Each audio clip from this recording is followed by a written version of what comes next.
Hello again, it's Glenn Walford here from Franchise Everything, where we talk about everything and anything franchising. And we are joined today by the franchisor and CEO of Stepz Fitness, Sam Waller. Sam. Hey Glenn, thanks for having me. Pleasure, mate. Thank you for joining us here.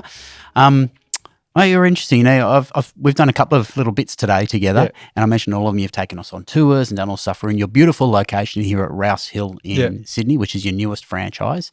And we're going to talk about your journey, your personal journey, you know, how you've got to where you are today, how you are the franchisor on Stepz Fitness, because you didn't start it. You didn't start the business and everything. You're a part of it early, but not starting it. So it was a really interesting story. That's why I wanted to get you on and have a chat about it, because I actually think it's quite inspirational where you are today. So where did it begin? Sure. Let's not start with a birth story or anything. No, I won't go that far. I hear some people saying I was born in whatever. No, thanks. So where did it begin, mate? Yeah, thanks for that. So it wasn't a career goal that I mapped out. To be a fitness franchisor? Yeah, exactly. Like it wasn't a career path that I even saw was potential. And I'm sure a lot of young people see that as well. Like, how do you make a career in fitness? But hopefully by sharing my story, you can understand, you know, the pathways that I took. And I understand this pathway is pretty unique. Because it's not, fitness is a really hot career, isn't it? There's a lot of people who want to be involved, and it's very glamorous. It's hard to make money though. You know, it's hard to make money. Sorry, as a personal trainer, you know, in the early days, which is where a lot of people start, don't they? Yeah, which is where you sort of have to start in a way. But so why do you have to start there? Do you think? Does it give credibility or what? To open a gym, it's $500,000 all in. You know, we're more affordable to open than other large gym franchises, but still a huge chunk of money. And to build up to that, you know, you can start in something else, build up funds, and then come across to it. But I think business generally, there's no real pathway, and you'll hear about my pathway to business. And you know, I didn't do the traditional way of university. So if I take you back, firstly, I started with a passion in fitness, and where that came from. Throughout school, I was always overweight. My natural tendency is I can gain weight pretty easily. So it's quite good that I'm in a gym most of the time. But in grade 10, when I was playing football, I had a rugby incident where I broke my back in 3 places. That led to me being sort of immobile for a long period of time, not being able to move well, and wearing a corset, you know, something to hold a back brace for a long period of time. Couple of things there I learned. I put on a lot of weight. So that obviously led to having a hard time at school, you know, with bullying and stuff. And then I realized with being immobile, how important movement and fitness is. So I changed myself personally. So I exercised a lot. At this time I was running outside to lose weight. So when was this? This was when I was still in school, just about to finish. I got right into fitness and through the ways that I know you like, and that's running outdoors. That's you know, just I wish I could do it now. I can't running around. I ran too much outdoors. I can't do any of it now. Exactly, and that's why gyms are important, because you know, you can only do that for so long, and then you need, you know, you're not going to get strength from that as well. So, you know, I lost that weight and my life completely changed. I found a newfound confidence. I found happiness, you know, just a more resilience as well, which has led me so well through business. I think anyone that's lost a lot of weight and changed their life, you know, in a big way, has a huge resilience, because it's not easy. No. So what was the driver? Was there a specific driver, like a trigger for you to want to lose weight, or was it just overall 100%. Feeling? I was overweight. I was obese in what should have been my happiest years of, like, you know, grade 11 and 12. You know, grade 10, 11 and 12, overweight. You know, I felt like it was impacting me in more ways than one. And I felt like, you know, I needed to make that change, and I did. And the positivity, everything I got from that, in terms of how I thought about myself, my confidence, just went through the roof. It was probably too high at that point. Probably needed to be taken down. You got a bit cocky, do you think? But yeah. But then, you know, I was fit, healthy. This is what I wanted to spend the rest of my life doing, giving this to others, because it invigorated me. It changed my life for the better, and it still does. A workout every morning still gives me that. So it's really created a mission for you. Yeah, it's created that mission to help as many Australians as possible get happier and healthier through health and fitness. That's my mission, and everything that I've achieved at an early age can be attributed back to that. I believe back to that raw drive to help others experience what I did, because it was life-changing, and it's still life-changing today. Wow. Okay. So, what was the journey from there? So you finished school. What was the step out of school? Because you're quite young now. I'm not going to ask what age you are. But I'm 30 now. Okay. Yeah. So, and I can't use that anymore. I feel like I'm getting up there now. Believe me, you'll get there. Don't worry. It'll only take time. Yeah. So you finished school. You're getting healthy. You're getting into this personal training. I gather. So is that what drove you into personal training? Or how did it work from there? So I found personal training. I found Stepz. I still didn't have a clear idea of how to make a career in health and fitness, but I knew I wanted to. Yep. A lot of pressure to become, a lawyer, a banker. What my friends and family, wanted me to do. Depends on what school you went to. Exactly. I was blessed with a great education, and I do think I'm, crucially thankful for that.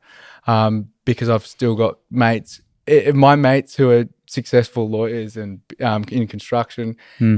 That also drives me as well, because in business, it's up to me, what I do and how much I make.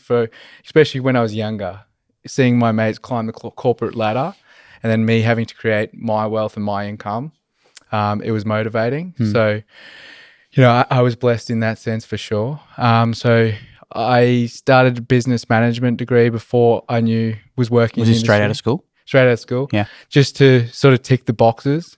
Was listening into a lecture of a lecturer talk about business and how to be successful in business, and I sort of thought, don't know if this is the best place to be. Listen to someone who hasn't done business. I knew that business is very dynamic. You need to, if you're going to talk about business, I got to experience it. You got to experience it, and that's just rung true every day. So. Dropped out of that after 2 weeks, and then only 2 weeks is all you lasted. That's all I did. After was anyone disappointed? Yeah, a lot of people were very disappointed. But it was the right decision, and I went back and completed a law degree, which we'll talk about. But it was a low point because I felt that took another hit to my confidence. But then I stumbled across a small gym in St. Lucia.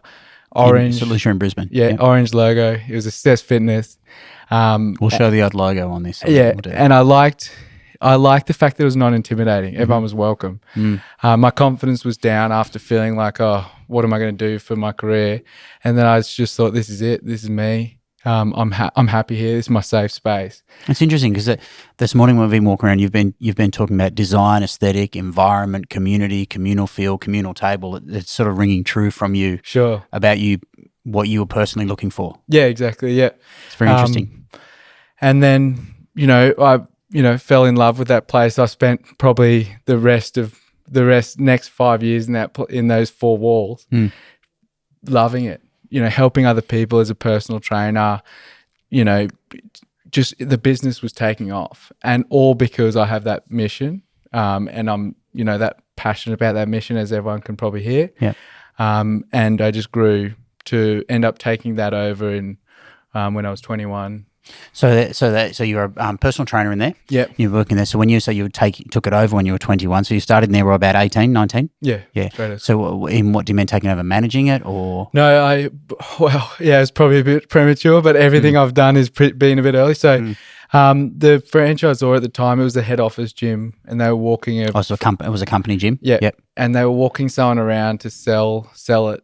And I knew two things. Firstly, I'm going to have a new boss. New boss, yeah. Who's going to make his own decisions, and I'm going to, and I'm going to lose potentially an opportunity here. Unprepared, unexperienced at that time, apart from in personal training. I just thought, this is what I'm going to do. And I stopped after the interview with that potential buyer. I pulled the franchisor aside and said, I'm going to buy this gym in 2 weeks. And he sort of didn't believe me. But I set out on a path to speak to every bank, who all said no. So why didn't the franchisor believe you? It was it's a very large investment. It would have been it was close to $500,000 at that time. Yep.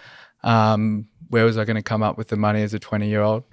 I had a bit of savings myself, but to get a large business loan, I knew it was a hard proposition. Well, I learned after the first bank kicked me out that it was going to be hard, because business lending is hard. Yeah. And you've really got to, put a strong case together. You didn't have security for it. Didn't have security. No one was going to give me the money, apart from I spoke to a member who knew my passion, who I had a great member of the gym? A member of the gym who agreed to go 50-50 with me. So I got enough money for half, and then they put in, a significant amount of money, which, I'm forever grateful for that thing, what they've done for me and how they've set me up. I'm forever grateful for, and I appreciate them deeply. But in business and when to get started, I think you've got to come up with creative ideas. I still come up with random and creative ideas to make things work. Just to make things happen. It's like to make thinking left field. Exactly. It's a commitment, 100% commitment to doing it, and then it's working out unique ways of coming up with a solution. So you're running. So you got that business, and what was it? What were the first few weeks or months like? Was it everything? Put it this way: was it everything you thought it was going to be? Like suddenly being a business owner, what was that like? It was, it was because I had a relationship with everyone already. The existing members, I knew what needed to happen, and it wasn't much. It was just cleanliness. It was energy. I hired a whole heap of young personal trainers who were all. Some of them are running their own gyms today. They're all very successful because we had a, competition, just a healthy competition of how many PTs you're doing, how you're going, how are we going to help members. It was just a great environment, and it was a high-paced environment, and it was hugely successful. So within about 2 years, it was a top franchise in the group. And that was 24/7, just 24/7 gym just a at the time. 24/7 model, but a lot of personal training in there. So that was the top performer at that time, and the gym was at capacity. So I was then working a couple of days a week. I went back and studied law, just because I'm thankful for it now. I was about to say, what did you study law for at that stage? Yeah, interestingly. So I'm thankful for it now. My father's a lawyer, very successful sort of partner in a law firm. Well, he's a consultant now, but he was a partner in a top law firm. And I guess, to make them happy, to be honest, at that time, I thought it was to make them happy because I still hadn't proven it enough. Fair enough too. They don't, this was still at the early stages of fitness businesses where, there wasn't as much, around. So what we're talking 2013? Around then. Yeah, exactly. Yep. 2013. So it was at the precipice of the huge growth phase. Yeah. So with the thoughts, what they were thinking, is this thing got legs or something? Is that what you were? Of course. Yeah. Like I could, I definitely, I had the marks to get into law, which I did. But it was to make them happy. But also in the back of my mind, I also thought franchising, if I'm going to get to franchisor early, if I have a law degree. Can't hurt for sure. Yeah. And franchising is very legal, unfortunately. Depends on which way you look at it. But I see it as a relationship. I've come to learn that it's a relationship between two people, who want to do business together that's governed by one legal agreement in its most simple form. Yeah. So the legalities around franchising is very strong. So as a franchisor, I felt like I needed to know that. And realistically, ever increasing. Yeah. Complexity ever increasing. Yeah, and I think for most businesses, a lease is a huge document to sign. So it's a really good thing that I've got now, and I've been able to help franchisees a lot with it.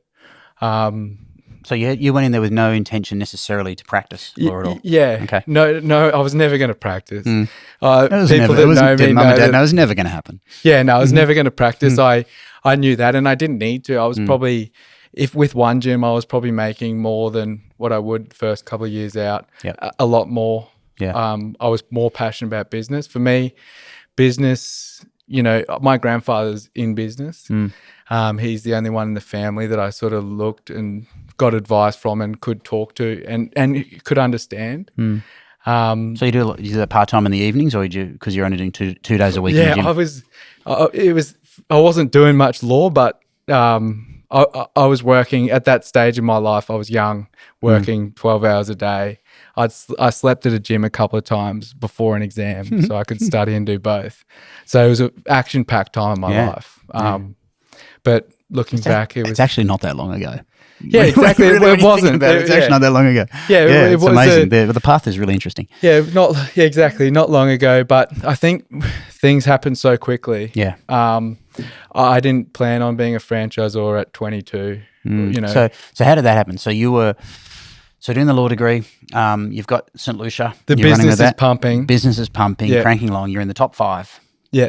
How does it? Not working. What's the path? Yeah. How does it go about you becoming franchisor? My sisters are sort of doing a lot of their staffed hours. In the gym? Yeah, I had them employed and they were doing well. The business was running really well. And I was comfortable, put it that way, at a young age. But the passion to give what I got, in my early years through health and fitness, give that to as many people as possible. With one gym, underlying mission still running through your veins? Underlying mission. Yep. With one gym, 600 people. With, a master franchise, which I ended up doing, it's thousands. So then I got offered the master franchise in New South Wales. So what does that look like for people who don't understand what the master franchise is? Basically, you've got the whole state. I had the whole of New South Wales to build the business there. Bit different. I knew and I told the franchisor that I wasn't going to be bringing the business to New South Wales as it was. And they believed in what I was going to do. And that's when I added the functional group fitness to the model. And I wasn't going to open just another 24/7 gym because it felt like at that time, especially 2015, there was plenty around. Yeah, so there's lots of competitions. So you wanted to add some point of difference. Had to have a point of difference before I opened it because I needed to believe in. And the master franchise rights gave you the flexibility to do that because you could do that on basically you. The franchisor believed in me, obviously, because they didn't have a fitness background. I had the fitness background. I had the ideas, and in life or in a franchise, if you're a franchisee, guys, if you want to get some changes or change things with the franchisor, show them how you can do it better than them, and then they'll start to listen. Anything, I guess, like in your career, if you want to change something or do something within a corporation, do it better than show proof. Show proof. Show proof. And then go from there because that opens doors. Yeah. So because people can't argue with facts. No, can't argue with facts and activity. Well, they actually can, but yeah. Well, they can if they do move on. But thankfully, once again, someone believed in me. They believed in me, and it's the best decision. So, how long did you do New South Wales for, and what did that look like? So New South Wales was from about 2015 to.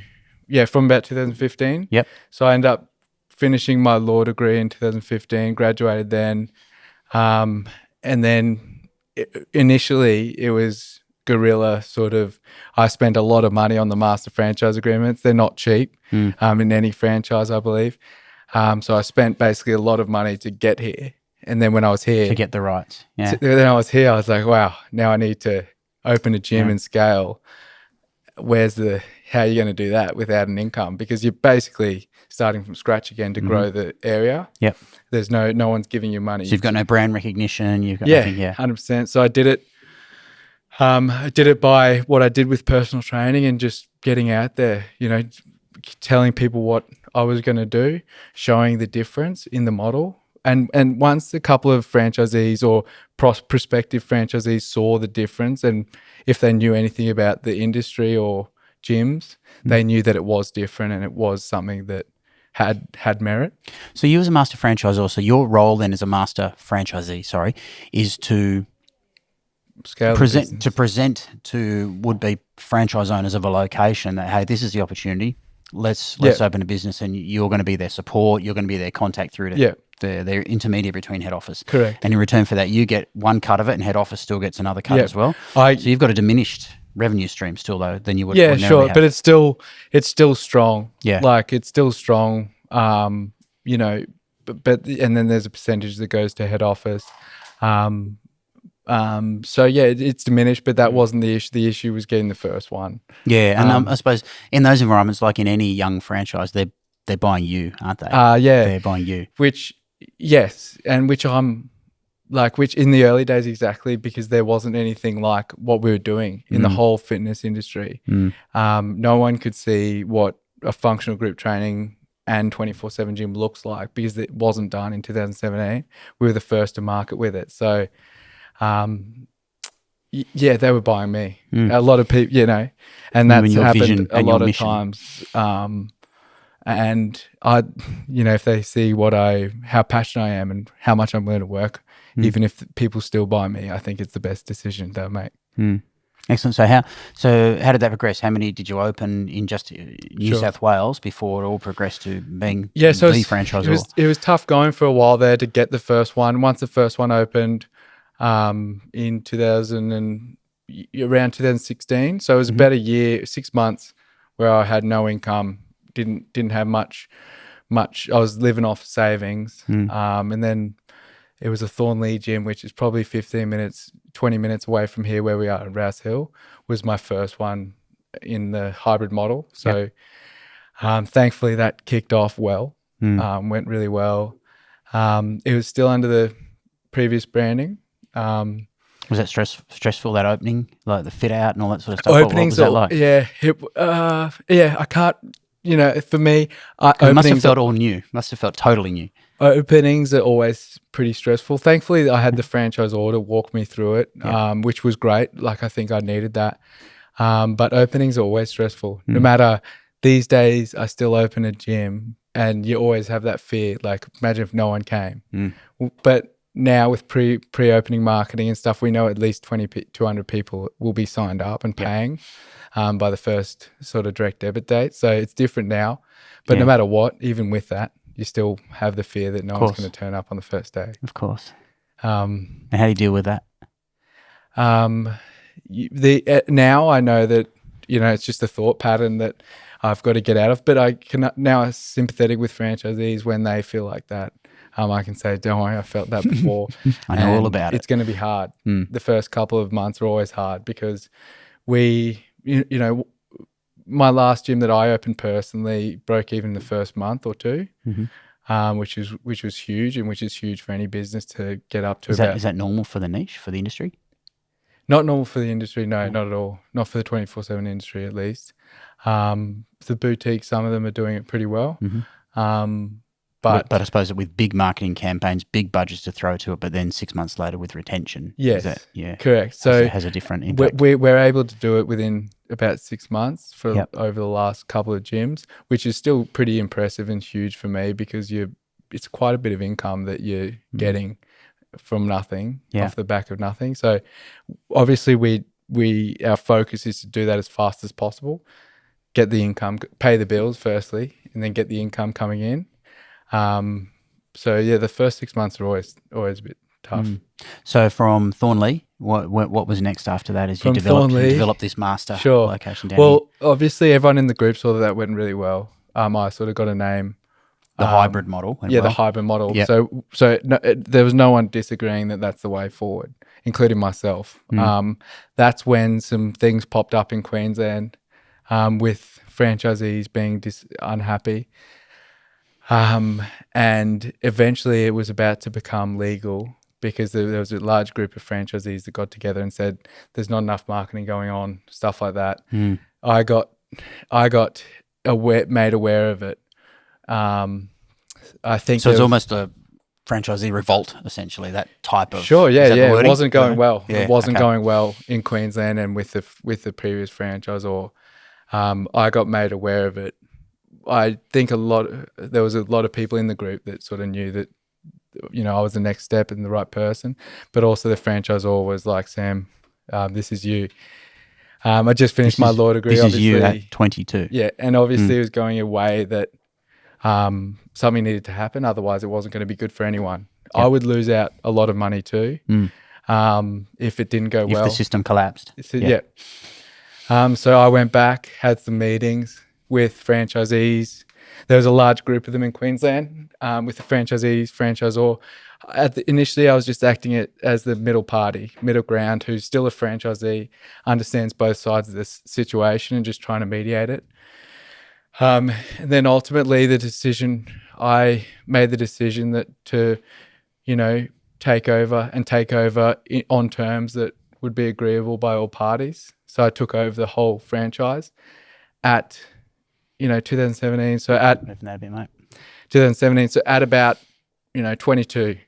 I had a call from the head franchisee at the time who was a top performer, but very negative, and who was also the group in Queensland was also trying to buy the franchise. Okay, so there was a competing party for it. Yeah, by myself, I was competing with them. I didn't know this at the time, but the first call I got after I successfully took over was, this isn't going to work. This isn't going to work. And, you're not going to be able to do what you say you do. I know you got lofty goals, but it's not going to work. And I said, that was hard.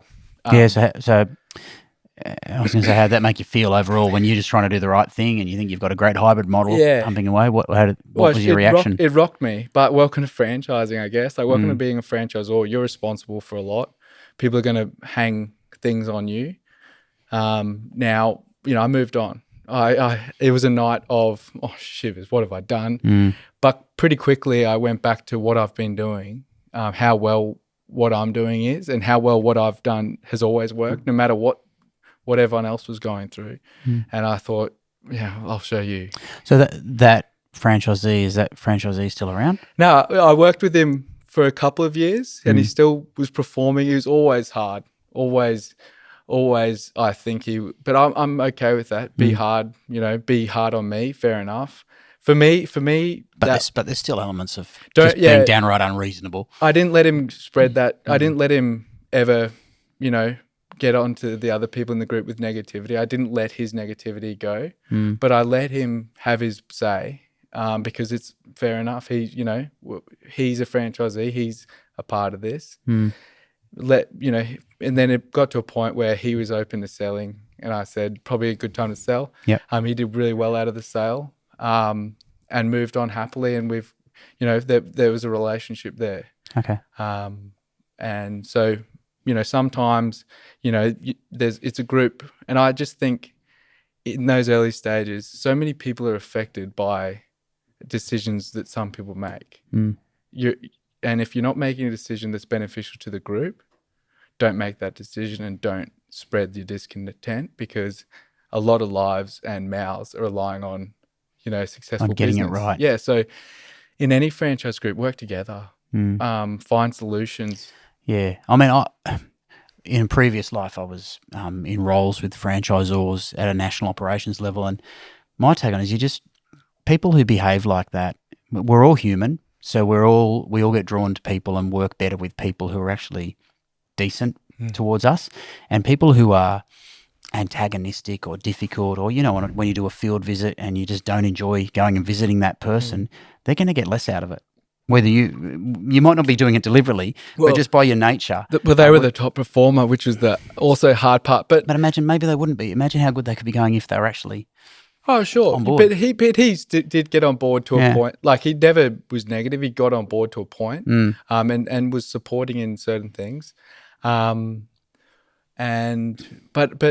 just remember, I've got to be open to criticism. Of course. I'm not saying not being open to criticism, not at all. Yeah, no, but I also, at that point more so, I couldn't have made these decisions where I start to clear out the decks too early. Oh, no, absolutely not. Yeah. But now there's different conversations about that. Now any negativity, if it's not for benefit of the group, that's not going to be heard. Franchisees are my greatest allies now. Absolutely, of course. So feedback welcome, complaining. Yeah, constructive complaining. Yeah, like if someone tries to bring discontent now, the next franchisee they speak to will just be like, that's not true. That's a culture. We've got a great culture now. Okay. And I've got people in my corner all over the place. So it's not something I'm worried about now, but at that time, it was very I can imagine. So what was then off that? So that was a very early call you had. What was the first thing you did? What was your plan when you got in there? Sure. So you took over, basically a franchisee revolt about we're not happy with the scenario. You end up taking the business. What's the first things you did? I listened. I listened. I looked at what wasn't happening, and I didn't make any decisions quickly. It was a long time before we opened the next gym. That's when we undertook the branding. That's when we reviewed the model. That's when we changed the support structures. The first thing, because a lot of it was over not enough marketing. Mm-hmm. The first thing was implement a strong marketing campaign, calendar that everyone gets months in advance, a year in advance, for the next year, with 4 whole franchise campaigns. So where everyone's involved in a different promotion. So we do a January campaign, we're in a May campaign here. You see the collateral on the table, and then we do like a spring campaign, and then a December campaign. So you made it visually very, very early, very clear that I we're taking agreed action. with them on this point 100%. Marketing needed to be improved, and it's my role as a franchisor to have the structures and marketing in place to know. Otherwise, like what they don't know, there's brand control, so they can't just run off and do their own thing. So that was the first thing, and that was a key thing that pretty much relaxed everything with the Queensland Franchisee Group. And then it was about how do we make this better and get back to growing again. There was a consolidation phase where we, discussed who's in this. This is the vision. Who's in it? Got rid of, the people who weren't in it, sell their gym, and help them with that. And then we did the branding to update it and bring it in line with what we're doing with the hybrid model. So you can't charge, a higher price without a better service offering. So did all that, got everything ready, and 2019 we started to get back on the growth path. And since then it's just been happy times with franchisees, which is great, and just growth. There was a 2-year period there where it was really challenging with COVID, but for me that was still happier than when, things weren't happy with the people involved in the business. So you talked about the hybrid model a few times. Talk us through this hybrid model. So why it's so important, Sure. do you think, going forward to the business? So, 2013, when I first had my gym, to 2017 was the huge scale and growth in all 24/7 businesses. We were left behind in that, which I've talked about. Because of all the problems, because of all the issues. Because of this. So there was a learning experience, a lot I could learn And we've seen some of the 24/7s go to multiple hundreds of locations. Some of them are now dropping off significantly though. Like there's no, I guess I planned what's happening now to a lot of the brands that haven't changed. If you look around, there's some that are going backwards, which was inevitable because the market was, scaling up so fast. Yep. So I changed the model to what I believe in long term. Combining. So this is a business for the future. This basically. I was, at the start of my career, at that time by any means, 22 is when, you're still at the start of your career. So what's something that's going to be for the rest of my career and generations after me? That's what I wanted to create. And, that everything revolved around a long-term horizon. And that's what we did. And now it's about scale and building up, which we're doing at the moment. So why is the hybrid model so important to that? Sure, because there's no one else doing it at the time. It's the combination of a boutique studio and a 24/7 gym under one roof. Instead of people paying for a studio membership and then also having a 24/7 gym membership a week, we're doing that for half the cost, $29.95 a week for everything. And then we've also got the 24/7 model. So it was important for me to be different and believe in what I'm doing when I'm selling. So it's giving you more affordability for members, more affordability for members, and make it easier to attract members and retain members, but also to give members quite very distinct options, isn't it? Because so for those, we spoke about this before. I was a member of a gym, but I didn't go for 18 months, so which is bad. Bad for the bank account too, but not necessarily for us. No, I couldn't believe it. I went, oh no, they said, oh yeah, you could have cancelled ages ago. I was Yeah. like, oh my God, I thought I had an 18-month contract. Yeah. But so I know as I do, I'm more curious about the fitness franchise fitness industry because I don't have a lot to do with it or a lot to do with other niches in the sector. So the activity with the hybrid model and the way it works compared to, say, functional fitness and 24/7 gyms is very interesting to me about and the way that you attract and retain customers. Sure. Yep. So how does it work on a daily basis with the operations within the business for franchisees?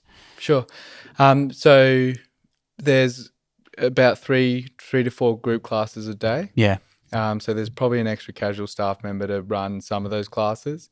Apart from that, it might be the manager. So very little's changed in terms of staffing, which From how you've previously run it. from how we've previously run it, which is so important because I still believe the 24/7 model, no matter what, will always be there because it's such a strong model in terms of low staffing cost, low touch, self-service almost, convenience, affordable.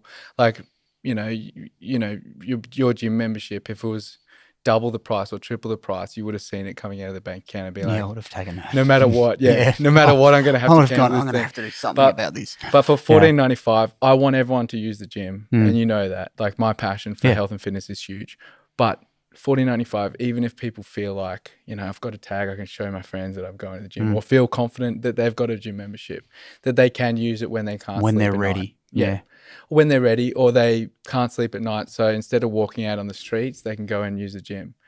For shift workers, it's impossibly hard to be a shift worker with the hours and have a good routine. So even if they can do it on the odd occasion, it's that affordable that's okay, and I'm open to that, as long as everyone has access to health and fitness. That's my crucial thing about it all. So basically, a lot of research went into, a lot of discovery went into working out exactly what members want and then bringing that to the market and doing things quite differently. Like, no one, I don't think other franchisors with an established base, so we had 13 or so gyms established, we could have kept going like that.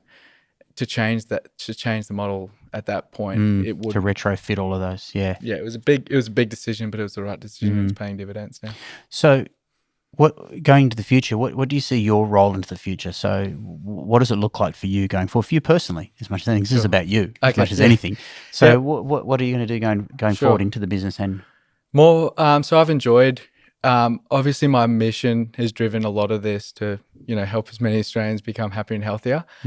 I want to just, every step, I don't decide to be a franchisor. I don't decide to take over. It's just all the steps that I've taken in life is revolved around that. So I'm going to continue on that, because the more people I help, say this new gym we're in right now, seeing, it's beautiful. Yeah. Seeing each member, I like looking at members' names. I like greeting people, as you probably saw. Oh, every person who's walked in today, even while we've been off doing our stuff and we were nowhere near you, I can hear you I just like saying hello to people. I like saying, oh, I'm giving them access to health and fitness. Obviously, thank you for supporting our businesses. That's a 101 for all business owners, is greet everyone that walks in the door, and it's a non-negotiable for my staff. If they don't greet someone, that's a warning, 3 warnings, and they're out. It's just business 101 for me. So going forward, I'm happy to be scaling and to be growing. Like, we've got 7 gyms opening in the next couple of months. This is where I've always dreamed Stepz to be and Stepz to be at. So in a sense, I've got content that everything's working and I'm happy and this is where I want it to go. But the job's not finished. Like, the job will never be finished until I'm over, because it's a mission. It's a lifelong mission to help people get those same sort of benefits I had in some of my darkest days when I was young. So with that in mind, how many steps roughly do you see Australia-wide? How many do you think there can be? Sure. I don't ever want to be a behemoth, where we've talked about this before. I always want to be contactable, and I don't think we need to be a behemoth. It's not about growing for the sake of growing for me. If there's a site that's too expensive, the lease isn't right, or something's not right with the site, I won't take it. Unlike, some other franchisors who would just grow for the sake of it. Yeah. Everything still needs to be right, and I don't want to get to a point where franchisees are getting their territories cut down or anything like that. So I see it as sort of 10 to 20 high performing gyms in each state. As long as the gyms are performing, I'm happy. So it looks like sort of 100 gyms in Australia, and then on to, overseas and stuff. But I've found, you have to have a state-specific strategy, or you have to have the resources in the state to be able to move there. That's probably a big thing that I've found. I don't want to just have a scattergun approach to new sites. So at the moment, we're very focused on regional New South Wales. So we've got Lake Macquarie coming up, Salamander Bay, Baddo Bay, a lot of gyms in the regions coming up, continuing with that, and then New South Wales, and then we'll move on to Victoria. We've got a master franchisee in ACT. So like me, he's started with his first gym. That was hugely successful. Our top performer at the time, still is today. I'm second. So there's a bit of healthy competition there. Yeah, exactly. So I'm happy. Yeah. You know what, Glenn? That was the best moment of my life. Someone doing exactly what I thought this model could do, but also surpassing that. Like his revenue, his net profit, I thought was unimaginable. But then he's been able to buy another one as well pretty quickly after that. His gym was profitable in the first month. So he's had a crazy story. He's worked hard for it. Daniel. So he's took Shell Harbour, and now he's bought the ACT Master that's franchise. one you told me on. Yeah, that's interesting. He won't like me saying this, but he's following my path. And which that brings me the greatest joy, seeing a franchisee do well, change their life, similar to my story again. I want to see as many people do that as possible, because it's, a good journey. Are there any, before you close out, are there any little, it's on my mind, so I should ask it, are there any little sneaky other revenue streams that you've got thinking about or looking at a way to bring into the business? No, you're just going to keep on this core? Great point. Yeah, I did want to say that. Great point. No, we're not interested in anything else apart from what we're doing and what works, because, stuff like all the other bits and bobs. I see them, people adding on all we're different not going to do that. No, we're going to focus on our core thing, because we've got enough. We've got functional group fitness. We've got 24/7 gym. We're going to focus on just that and do it well, do it better than anyone else. Keep going until both of those. Our functional group fitness is better than going to a boutique studio separately, and a 24/7 gym. I guess we've already done that with, that's already there. The 24/7 gym I'm happy with. Yeah. If you look around our equipment, our service offering, and our price point, that's already there and has been for a while. The functional group fitness, I want to make sure that stays at the top of that class, and then that's all we're going to go through forward. That being said, it's clear that I'm not opposed to changing things. I'm not opposed to being dynamic. In the fitness industry, unlike other franchises, in a lot of other industries, but you've touched on it before, the fitness industry is very competitive and very dynamic. So I want to stay ahead of that curve. You'll always keeping your eye out. Yeah, I want to stay ahead of that curve. I don't want to jump into little silly things, because I've made those mistakes personally. I just want to focus on what we're doing, because I think it's enough. Members think it's enough. Do it better than anyone else, and then grow on that. But that being said, I've done it in the past. I'm not opposed to making large changes if they're needed at any point. Excellent. Well, Sam, I think we've pretty much covered. Well, we've covered a lot of your story. Do you think is there anything anything you left out? No, I think that's everything. I'm looking forward to helping others do this now. Like, if you're interested, please reach out to me. Yeah, we'll put the details. And links in there for sure. Yeah, that's where my passion is now, because I can't change, the health and fitness for Australians by myself. I need people to do it with me, and I'm happy to share how we're going, how you can perform, and the huge success that's ahead of you if you make that decision, and also be there for you passionately, and work with you to drive a successful, great business, because that's where my passion lies now, is in the business side of things. Excellent. Well, Sam Waller, thanks. Stepz Fitness, thanks so much for joining us again on this Franchise Everything podcast. No, it's great. Been great. Thanks for having us out here today. I really appreciate it. Thanks, mate. All right. And we'll be catching you again soon.